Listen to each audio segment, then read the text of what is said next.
guy that I still think of as a Yankee, and I'm talking I about know. Ivan Nova. It was weird. I'm glad to see he resigned in Pittsburgh. Seems like Ray Searage has been working wonders and magic with him. You and I were both going astonished at the fact that he only walked three guys in 64 innings once he got to Pittsburgh. He had an It's crazy. insane 17-1 strikeout to walk ratio. So is this something that you think is, I mean, because we've seen the good and the bad from Nova in New York. He's looked stellar, and then he's looked dreadful. He lost his spot in the rotation. He won Mhm. it back this year, became a trade chip, got moved to Pittsburgh.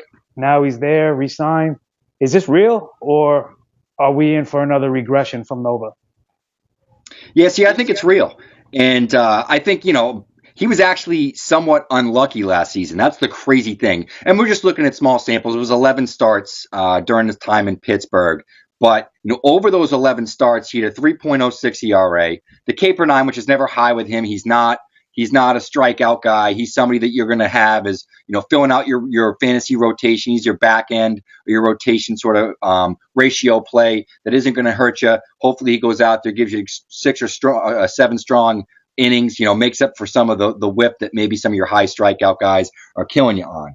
But I think it is. And I think the fact that, I look at two things when I look at, how lucky or unlucky a particular pitcher was. One being BABIP. He had a 318 BABIP while in Pittsburgh, and he still put up those numbers. You saw what the walk, ratio was, which is absurd. I mean, he actually had a higher home run per nine, which was still low at like 0.56 than he had a walk per nine, which All is right. just insane. The other thing I wanted to mention too is he was a little unlucky with his left on base percentage, which is about 62%, which is 75 is about average. So he was even unlucky there. So I think it is repeatable. I love the fact that he's back in Pittsburgh. It's a great pitching environment. Obviously, he's going to be under the tutelage of Ray Searage, which is a huge plus. And I just want to say on a personal note, I'm excited to see Nova make a jump. I was actually in Tampa at that Yankees Tampa game where he blew out his UCL, had to get Tommy John surgery. So looking back a few years in the future, usually looking forward a few years in the future, I'm glad to see that Nova's landed in a good spot and is actually going to be a really useful player, I think, in fantasy baseball in 2017. Yeah, I just wonder how bad does this make Larry Rothschild look. He also had, I think it was a two something FIP, fielding independent, Yep. ERA, which is a great number to look at for pitchers. But Mm-hmm. incredibly, his WHIP also in Pittsburgh was like 1.08. So I mean, he's solid across the board.